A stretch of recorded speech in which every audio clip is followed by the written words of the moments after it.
It's your time to register for the first ever, first of its kind inaugural higher education podcasting conference called Higher Ed PodCon, put on by your friends here at the EdUp Experience, EDU Alliance, and Higher Ed Pods.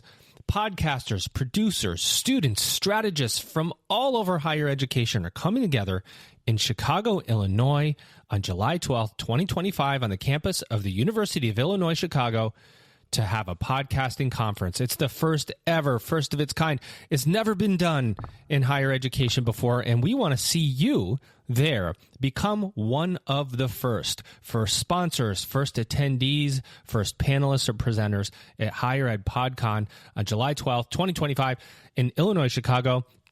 Register now at higheredpodcon.com and join us in Chicago. Hello, everyone, and welcome back to another episode of the EdUp Experience podcast, where we make education your business. I am your host, Dr. Jody Blinko, and I am joined today by Chief Noisemaker. I had to go with the title first. Chief Noisemaker of Edmo, Ashish Fernando. Welcome, Ashish. Thank you for being here. I am very excited about this conversation, self-serving a little bit because of the admissions and my connection to just consulting and the student experience. I can't wait for you to share what you all have created. So welcome and tell us about Edmo and tell us what we're going to talk about today. Thank you, Jody. Yeah, Chief Noisemaker. I'm glad you saw that on LinkedIn. That's what we do. We want to make a noise in higher ed. We want to do things that are better, faster. People need to see what we're up to with all this new AI that we're building that's meaningful. So thank you for the opportunity to be here. Of course. I'll just give a quick introduction on myself and what we do. Founder and CEO, real title behind the scene at Edmo. And my journey started as an international student. I came to this country. I was navigating the maze of higher education. I was trying to figure out what's the right school. How do I do it? And I kind of, over my phase of education, I came to this realization that education is supposed to open doors, and not confuse people at the doorstep. And that's kind of what I felt when I was applying to schools. Yes. I got through 5 schools. Everybody in India, when I was applying, they said, oh, in the US, no, you're not going to get scholarships for MBA, no full scholarships and all those kind of things. But all that was wrong. Like when I came here, I got my MBA, full scholarship, Bentley. I realized something had to change because it was a hard 1-year journey to find the right school, apply to it, get selected, and then it depends on where you apply first.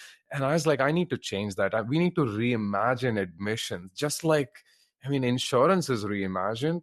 You click a button and you get a quote on your insurance. Yeah. Flying, everything is reimagined, but the education, the admissions and enrollment experience at the doorstep of an institution is still pretty archaic. So that's what Edmo solves. I have a background in machine learning and AI, running projects for large customers in the non-education space. And I took all of that knowledge that I had and my connection to institutions, and we started Edmo about, it's been 7 years now. Wow, it's just, time's flying. And so Edmo's one simple value proposition is we make admissions better, faster, and more simple, and make it student-centric. That's what we do. And can you tell us the how of how you do that? How do you make it better, faster, and more student-centric? Because I think, a lot of people hear AI and they think the disconnection from the human experience and so talk to us, because I noticed that, you also talk about student well-being. You just mentioned, the student experience. So how does AI do that? More specifically, how do you do that with your service and your product? Yeah, oh, absolutely. And, I feel like I want to caveat this whole AI thing, right? Everybody and their dogs talk about AI. Like Mm-hmm. it's AI is everywhere. But I feel like in all of that, we lose the main rationale behind what AI is supposed to do. Right. And AI, the whole goal of AI is to just handle like tedious tasks that repeat, like repetitive tasks, things that slow down the operational process. That's what AI is best for. It's Mm-hmm. not really good to make it's not good at making emotional connection. And so what we do with Edmo is we've looked at the whole admissions process from start to end. We've taken pieces of that process where there's literally no advisor talking to a student, Mm-hmm. things like document review. A Yeah. transcript comes in from a student, it's all there. Like now the institution has to make decisions on that transcript, do transfer credit, GPA conversions if it's an international student. All of that sometimes takes weeks. We work with some institutions where when we went in, it takes them about 3 weeks to do that. And the Wow. student just waiting. Yeah. So we've deployed AI in meaningful places within the operational funnel like that. So now think of it with Edmo, when a transcript comes in, we can read that transcript, convert it to a machine readable format, do transfer credit evaluation, all of that probably within 4 seconds. Really? Yeah. And then also communicate with the student effectively. Like a lot of times we say, yeah, hey, it's a human experience, so you need that advisor. But they have so many things to do, they Right. forget saying the right things to the student at the right time. So we Mm-hmm. also automate that piece of the funnel. So we automate documents and we automate conversations using AI, but we always keep the human in the loop. We always look at we're actually not building AI to say, oh, we're gonna engage the student directly. We're actually building AI to engage the advisors and the staff at the institution to do their job better. So Ah. that's the major difference. Yeah. And you just touched on this briefly, the I can't remember exactly how you said it, but the we're helping the advisors and the staff really speak to the student. Is it through are you giving them sample emails, text messages, prompts, language? What does that look like? Yeah, great question. When you have about 6 years of data and roughly about 3 million students worth of information, Yeah. that's the time when a machine can actually do a way better job than us humans of saying, I'm going to look at all these 3 million students and what we did well and what we did not, and actually now make a decision for the student you have in front of you. Because Hmm. I've seen this scenario like 500 times before, right? Yeah. Where there's a student who's in a certain place and time in the process who wants to hear a very specific thing.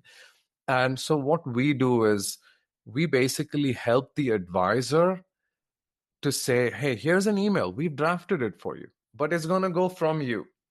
Make any edits if you want to. Find a different version of the email, click this button, it will give you a more casual version or a more Hmm. professional. Like, because again, we want to meet the advisors where they are. Some of them are like, like me, I love to send casual emails to my students. I'll even like put, GIFs in there and some images of a Hollywood actor or whatever, because I love to make a connection that way. And then there are some of us who are like very strict in how we Hmm. write, very professional. So we've built AI that can actually, kind of alter itself to understand what type of advisor is this? How do they like to talk? And then actually create the emails, text messages. We Yeah. can create text messages with little, Kermit the Frog or whatever, in it. And That's awesome. yeah. And so then the advisor has to say, oh, I love that, send it. And then it Yeah. just sends it, you know?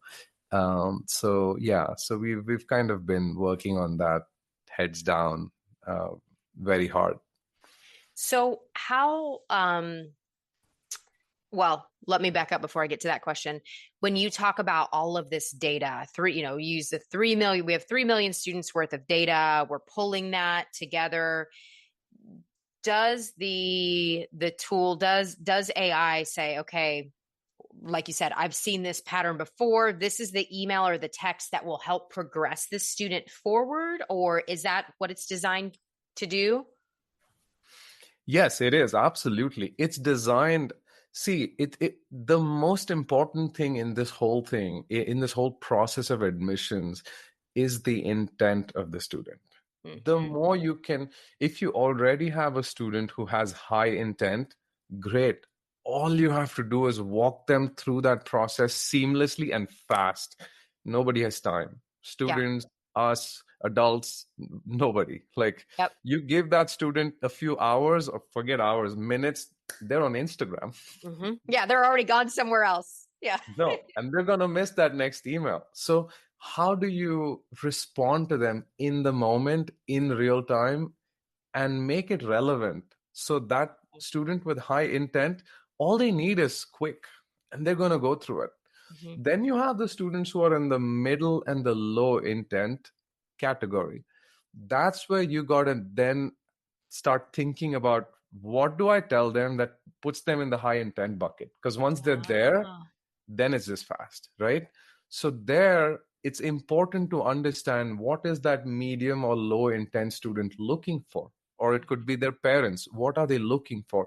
yes. Most cases, they're looking for affordable education, right? Mm-hmm. Some of them are looking for fast, like I did. I'm very lazy. I didn't want to do a 2-year MBA. So I went to Bentley for a 10-month MBA, right? So Mm-hmm. for me, it was very important that I want to get into the workforce fast. I want to like make salary. Yeah. Once you know that intent, and you drive your marketing or your emails or any information you're sending to that student that's hard hitting on their one need, they Yeah. become high intent. Yes. And once they're high intent, then It again they're back moves. to that funnel. Yeah.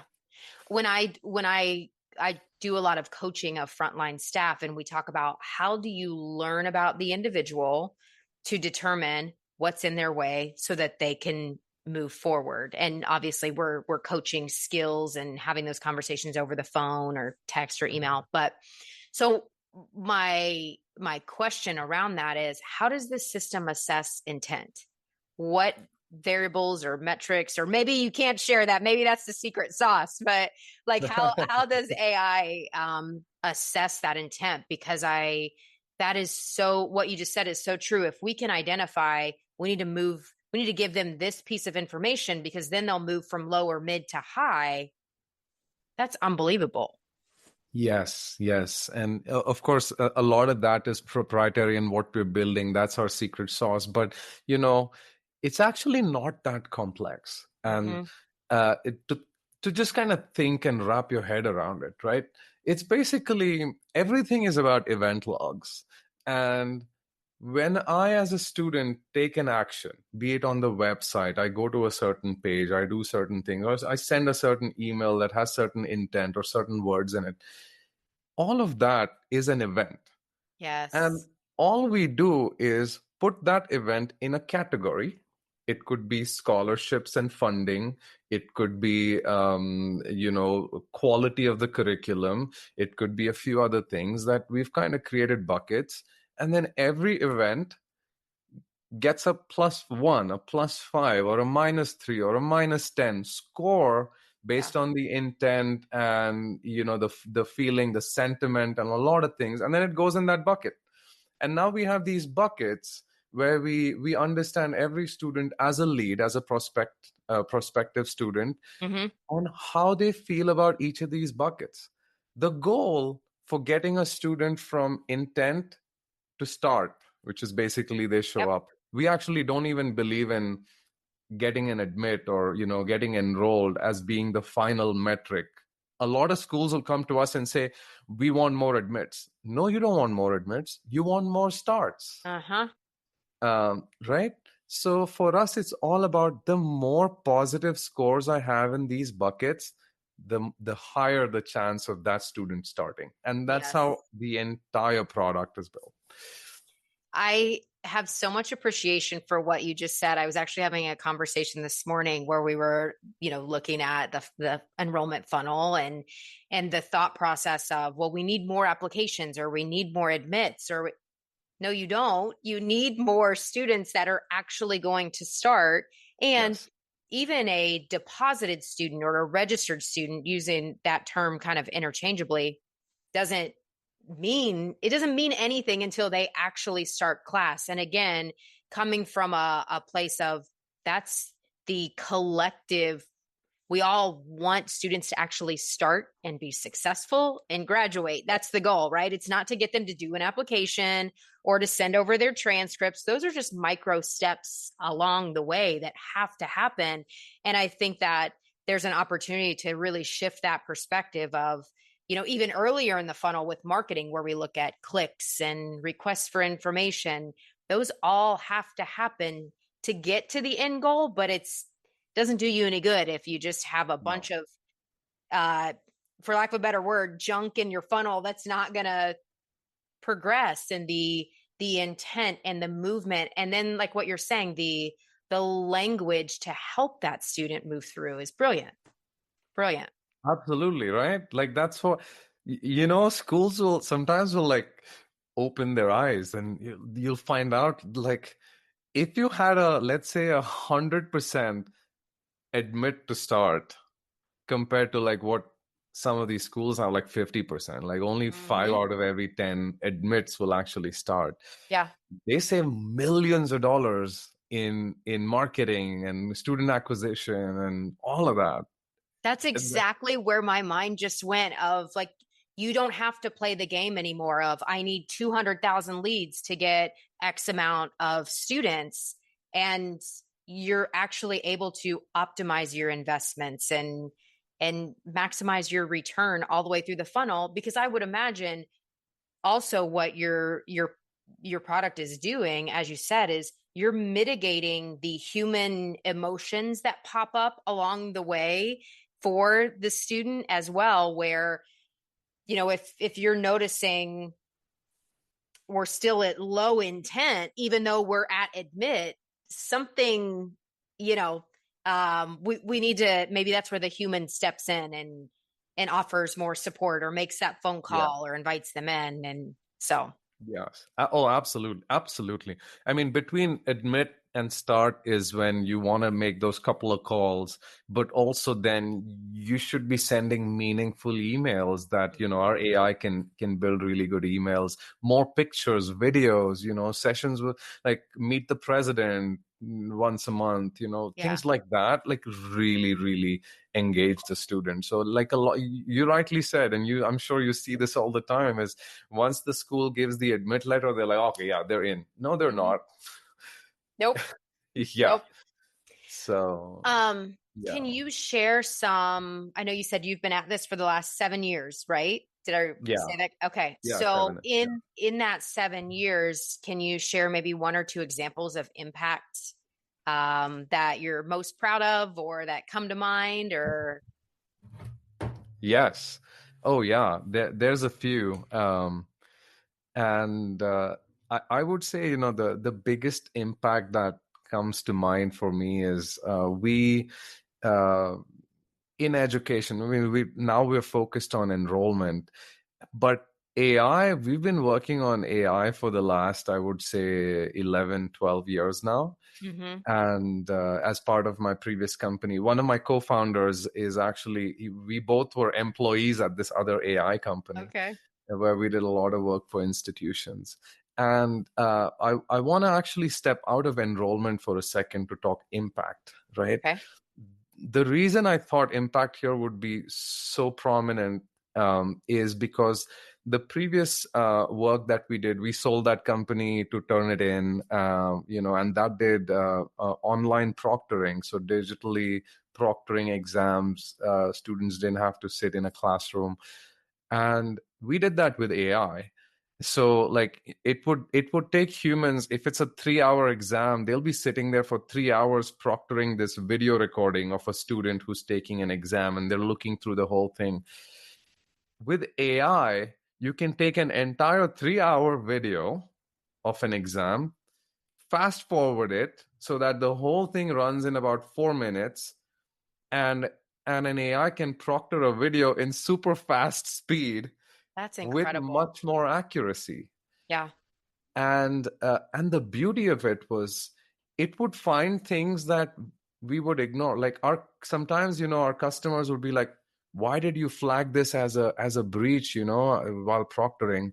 We don't call it cheating, we call it breach. Yeah. And we'd all look at the logs and we'll look at the video and we'll be like, yeah, no, is it a mistake by the AI? But no, it wouldn't be. Like, it'll find minute things Really? that you'll be like, wow, yeah. There are examples where like it would see the reflection of two computer monitors on the glasses and say, oh no, I think there's two, and it's not allowed. and Wow. and we cognitively and with our tacit knowledge will ignore those things. So and we ended up doing 4 million exams a year using AI and all these things, and that's the impact that I've seen happen in higher ed from our own team. And now so we're all rallying to do the same with enrollment. Is why not have a student walk into your campus and say, I'm interested, and actually be able to get that decision by end of day? Mm-hmm.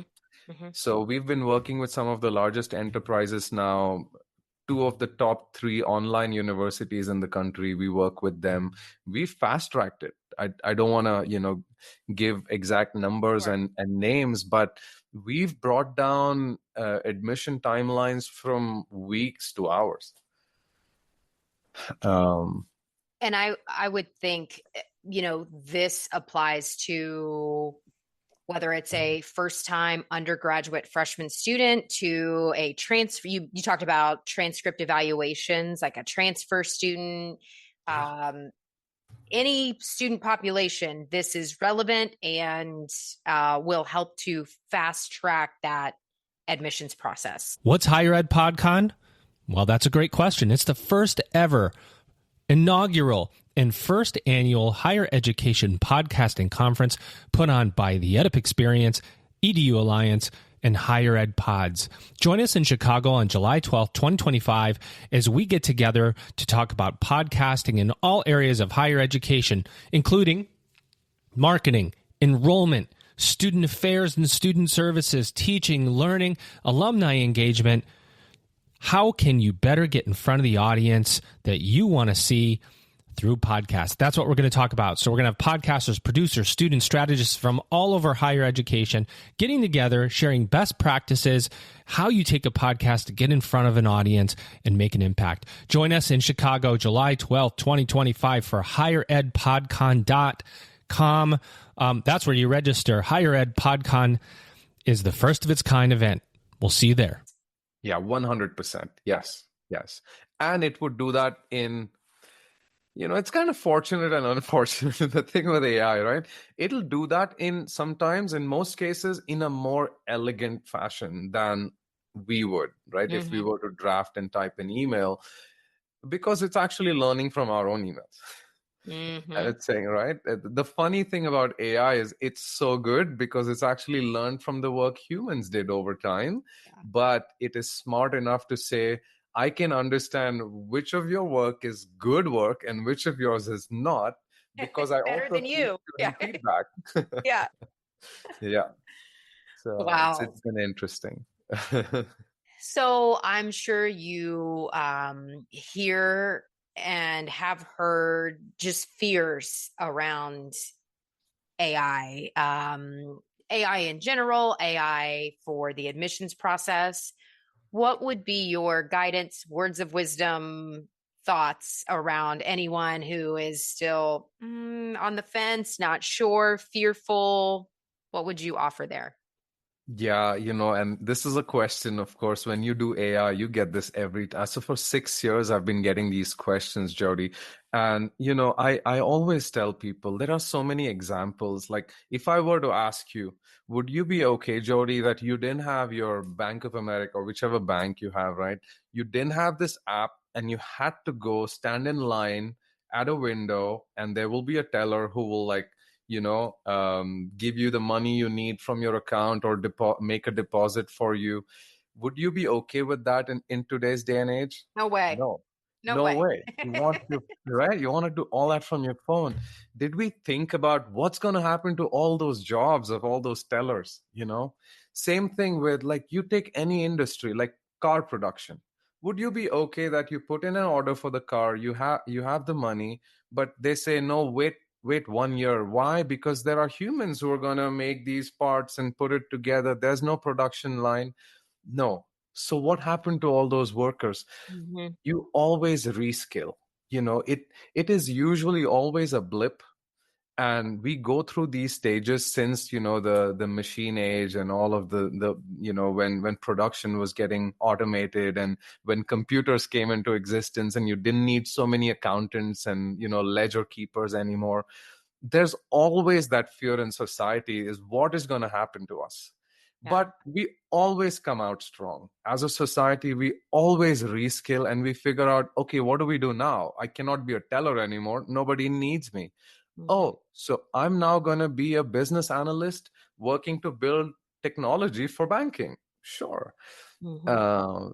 That's where AI is going. We need Yeah. so much AI talent in education, in higher ed. Like, forget about other industries. I am constantly, other than being chief noisemaker, I would say my other title is chief recruitment officer. Yeah.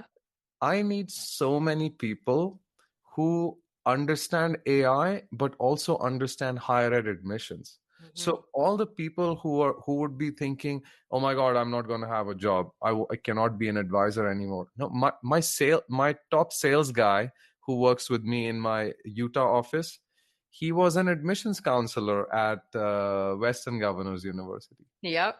Awesome. Right. So it's all about reskilling. I Yeah. think we got to get over that. Yes. So talking in the same vein as the reskilling and the human not going away in the AI process, but maybe plugging in a little bit differently, or plugging in at very intentional stages of the process. Can you share either some examples or the vision around when you're working with an institution, you onboard the product, you do the implementation? What typically is your guidance to them on how they keep that human plugged into the process? Or do they just kind of know on their own? How does that go? It's a great question. So the way I kind of let people think about this idea of, what do you do with your current human staff? Let's say you're going to deploy AI. What's going to happen to that? You basically divide your human staff into two parts. You take the first half, and they're still going to be doing what they're doing. Right? They still have to be focused on engaging with the student, because any AI that we build, we always have a human in the loop, either to look at what the AI is doing or call up the student when they need to talk. Yeah. All of it. So half of the team at this point does that. Then you take the other half, again, split it. So you take that 1/4 of that team, and we reskill them to actually look for what the AI is doing in the back end and train it to be better. So you have a training team that's just doing, training, coaching. Oh, this is how, like especially with transfer credit analysis, you're not going to get it. The AI is not going to get it right every time. Yeah. Like, if a student from a new school applied, it's probably going to go, wait a minute, I've not seen this case before. So we need that team, right? And then the final third is our quality control and other kind of work that we need to do, and strategy and product. And there's so much work, because it's just the beginning of AI. There's so much more to be done. So we need people who are coming to office every day and obsessed with, what's the next thing I need to do to make my student experience better. So they also need to be reskilled. But there is a job for more than that. Like, I feel like, there are cases like back in the day when we were deploying stuff for large schools like Penn State and others with AI, they actually almost like increased their team size by another 20-30%. after Wow. we deployed AI. Really? What an irony. Yeah, Yeah. I know, right? Wow. Because they were having more conversations, more students engaged, the lead volume's higher, so you need more humans. Yeah. Yes. Yeah. It's just some interesting things. And building off of what you just shared there, is there an ideal size institution where this product optimizes best? Or is it for Yeah. everybody? Yeah. Yeah, no, it's a great question. I feel like, when it's a chicken and egg. Yeah. So like the lower your enrollment volume, the less disposable operating income you have to do things with AI. And so the larger institutions typically become a sweet spot. Any institution with more than, let's say, 4,000 students, right? They have some operating budget that's there, but they also have challenges hiring staff. Like we work with some schools where they have more than 700-800 advisors on staff. Wow. That's Um, a big group. Yeah. Yeah, and there it becomes they're actually looking for solutions to make the experience the same. Imagine 700-800. You're gonna have like hundreds of different ways in which advisors Yes. give that student experience. You Yes. cannot have them do the same thing. Mhm. So AI helps a lot there. And the reason I say chicken and egg is it's also a problem getting a team of 800 to adopt to AI at the same time. So smaller schools become like it's much easier for them to say, hey, we have a team of 5 advisors or 10 advisors, and we can adopt to AI, and it's much quicker. So for us, the sweet spot is any institution with over 5,000 students.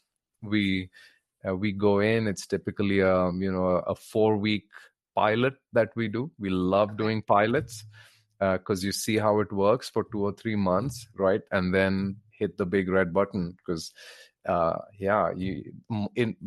only had one case where an institution was like, yeah, we don't want to do this, right? And it was the main reason for that was the scare around what's going to happen to our human teams. Everybody else typically turns into a large scale project. And once you hit the big red button and we're live and we're running,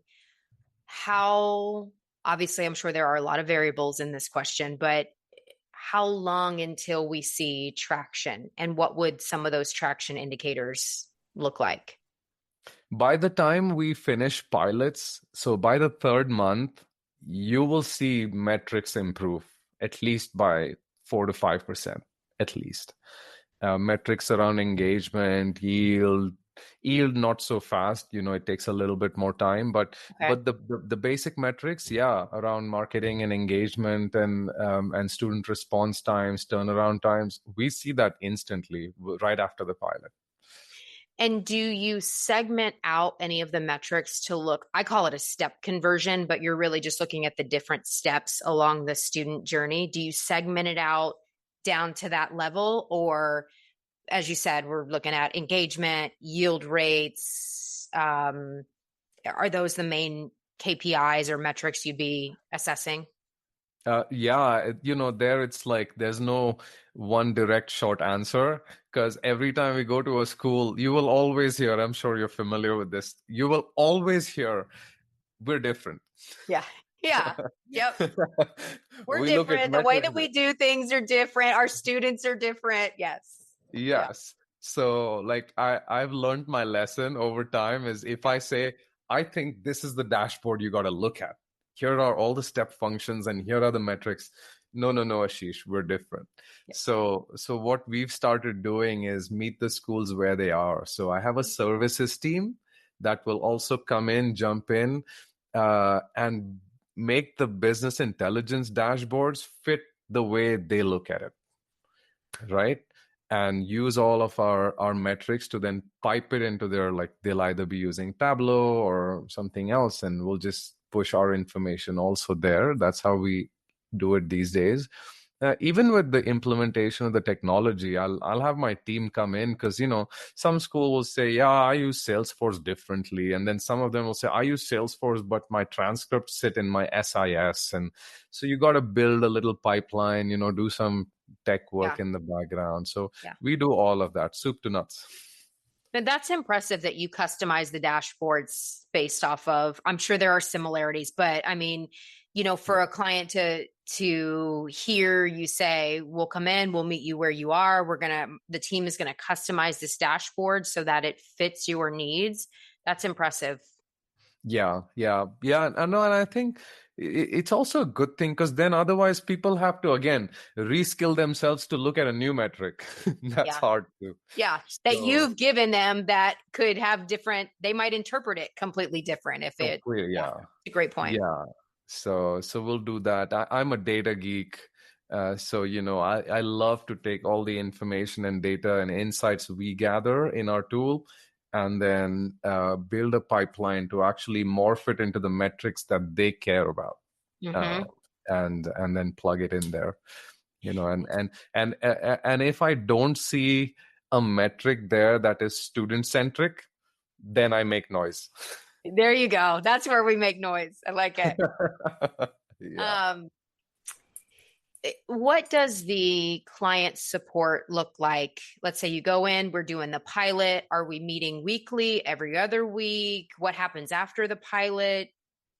Talk to us a Yeah. little bit about that. Oh, yeah, absolutely. I think, it's really important when schools are doing pilots with our technology or any technology, it's really important to at least meet once a week. And we split our 1 hour calls every week into two parts, where the first half is we talk about what we've seen and how the system's actually taking it. Like, we've done some stress testing and, we pushed, let's say, 5% of the student funnel through our AI. The rest is going through the regular process. So how is our 5% working versus the current process? Okay. So we do a lot of benchmarking, and it's really important to talk to our customers and see if we're going in the right direction. Yeah. All right. So like sometimes customers, actually these days we're getting a lot more of, no, let's just send 100% of our funnel through both, through tech and through our current process, and see how we're doing. So yeah, it's been fascinating just kind of gathering those insights, giving it back once a week. And then once the pilot is over, then we meet once a month. Okay. Or on need basis. Yeah. But I'll always have one of my business analysts or somebody who's always on that customer, right? So you have a direct line, call in if you feel like something's going wrong. Yeah. Now, this is more of a logistical question, but I'm sure if I'm listening to this and I'm thinking, I really like the way this sounds. How does this, is it a full suite? Is it a set package? Are there components that you can customize, or how do we do this? Oh, that's a great question. Again, I as a first time entrepreneur starting a company, like this is 4 or 5 years ago now. At this point, I've kind of polished my process, but we had a standalone solution, which we still have, and standalone doesn't work in higher ed. So the best way to implement Edmo is if you are a Salesforce customer or a Slate customer. We're premium partners with both of these companies now. And we've already done the heavy lifting, and we've plugged Edmo into Salesforce Education Cloud and also Slate. And so it's really a very easy deployment if you have that CRM. If not, then a lot of people do nowadays. Yeah. Exactly. Yeah. That's why we picked those two. I was like, if we pick Salesforce and Slate, that's about 70% of the market, Mm-hmm. Yeah. Yes. Especially on Salesforce, Jody, it's literally go to the app, one click, and it's live. Wow. Yeah. That question, I was going to ask you about the CRM, excuse me, integration, and you already went there because I know that's on people's minds. So that's the fact that you've made that easy and accessible is just removing another obstacle out of the way. for everyone. Yeah, exactly. Yeah. Yeah. So, people don't have to learn a whole new product, nothing. Right. Like they're in the CRM at every stage where there's a document coming. If they're seeing an ID or a essay or a transcript, they'll see Edmo pop up on the side, and Edmo, like our conversation tool, will pop up on the side and say, "Hey, Jody, do you want to review this transcript? Click here, blah, blah, blah." As simple Very as that. nice. Okay. Yeah. I want to go back to, and then we'll start wrapping up here, but I want to go back to the earlier stages in the funnel. And this is asking more out of curiosity. When we were talking about the opportunity to really lower cost per enrollment, cost per lead, just maximize investments all the way through the funnel. Does this tool, when you mention kind of measuring intent, does it do anything, for lack of a better word, magical on the front end that assesses, hey, these sources are showing that they are higher intent for you? These sources from this vendor, let's double down over here because you're getting your cost per enrollment's lower, your cost, all of your acquisition costs are lower and they're converting, versus these sources, the majority of them, 90% of them, are low intent. And not that is we can't move them into high intent, but if we're thinking about where to maximize energy, time, resources, does Edmo do anything around source analysis? Yeah, it's a great question, Jody. So Edmo has three pieces, right? It has document intelligence that automates documents, conversation intelligence automates conversations, and human intelligence. And the reason we have human intelligence as part of our product line is because when you want to do customer segmentation, think about, what type of ads are working, what type of customers have more intent, prospective students in this case. Yeah. There is no one size fits all. So we tried, we're all data geeks in the company. And we tried to build a model that you can literally drop in any school and it'll say, yeah, here's where you should focus most of your time, energy, investments. It doesn't work that way. So we have rubrics for that, but it's part of our human intelligence where we'll come in and we'll have to customize that work. Right? Because some schools will store certain types of information about their lead funnel. Some schools won't. So, and you might store name as full name, and another school in the database it'll say first name and last name, and so you cannot really pull all that information the same way. So, but we come in. I love doing consulting work for schools. We do that a lot. We're also not just schools like Kaplan, Pearson. We're contracted with some of the large ed enterprises as well. And we go in and we look at their data, we segment it, we help them understand where to put that marketing dollar. So all of that is part of our human intelligence team. Awesome. Yeah. Well, this is, I think, probably my last question as I look down at the time for you. But so I'm going to throw you a small curveball, but I know you're going to be able to handle it. Let's see. What words of wisdom or advice would you have to those listening to this podcast as we think about making noise and growing and disrupting higher ed? What are ways to think about how we can make that impact? Yeah, that's a loaded question, right? For me, in the end, Jody, this is all like technology will always be there, and our human processes and everything will always be there. In the end, for me, it's all about having a student-centered future. We should all be caring a lot about it. When I go to a higher ed conference and I hear about everything in a session except the student and what they want, it's it's sad. And I feel like with AI, with technology, with like operations and enrollments declining, that's where all of our focus is. I feel if we bring all that back down to say, how do I imagine the admissions journey where a student doesn't submit an application and then just pray into the void? Oh my God, yeah, I'll hear back someday, Yeah. right?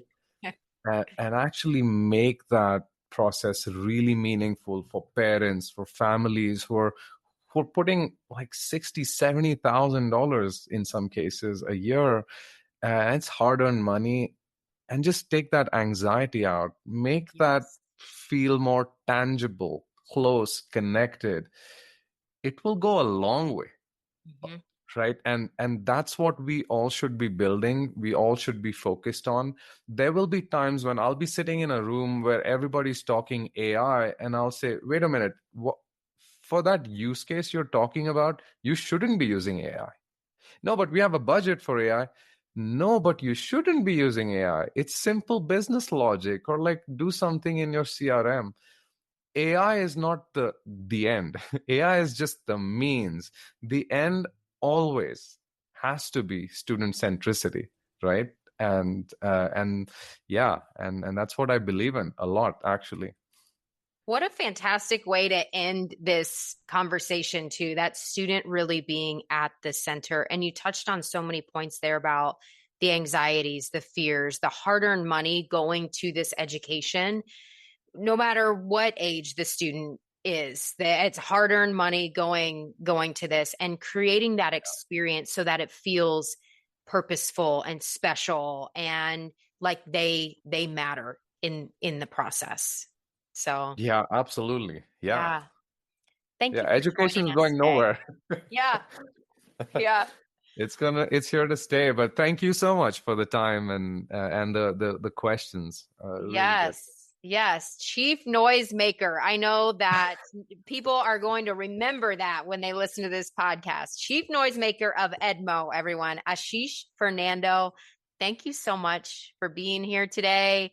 I genuinely enjoyed this conversation and just learning more. And also do want to call out again your connection and appreciation and that purpose to keep the student at the center, and also pull humans into that process, and just how you articulated that for everybody to hear today. So thank you all for listening. I'm your host, Dr. Jody Blinko of the EdUp Experience podcast. We will be back again soon.